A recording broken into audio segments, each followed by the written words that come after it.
Pero eso quiere decir que hay un 60 o un 65% que no desarrollan este tipo de problemas, es decir, que los corresponsales de guerra son personas, en términos psicológicos, que llaman muy resilientes, es decir, tienen una capacidad de adaptarse a la adversidad muy grande. También es cierto que a veces con ayuda, ¿no?, de consumo de sustancias que ayudan, por ejemplo, a mitigar el dolor, pero el apoyo social entre ellos. Yo creo que se tienen que dar condiciones especiales para que se desarrolle luego este tipo de problemas. ¿Por qué esta gente aguanta? Probablemente porque es gente que lo que no aguantaría sería llevar un tipo de vida normal. O sea, para ellos un tipo de vida normal, ser un periodista normal de despacho, de no sé qué, o de prensa rosa, o de lo que sea, sería matarlos en vida.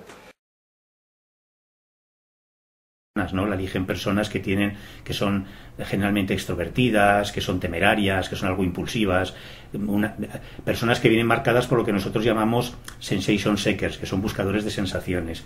Es decir, gente que para sentirse bien necesita estar haciendo cosas que le estimule. Cuando se tiene estas características de personalidad, ya hace que frente al tipo de situaciones que ellos tienen estén algo protegidos, ya las aguanten bien, las traguen bien.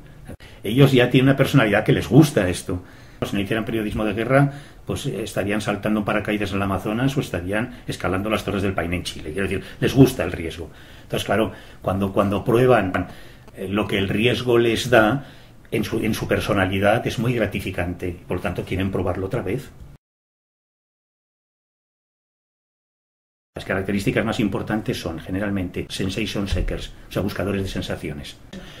Otra que se dice temeridad, es decir, gente que es temeraria, otra que se dice amor por el riesgo, gusto por el riesgo, y muy frecuentemente son gente que pueden llegar a ser moderadamente impulsivos. A veces no son gente muy tranquila, moderadamente impulsivos. ¿De acuerdo? Estas son las características de personalidad. Y además es bueno que sean estas, porque si no este trabajo no lo aguantarían.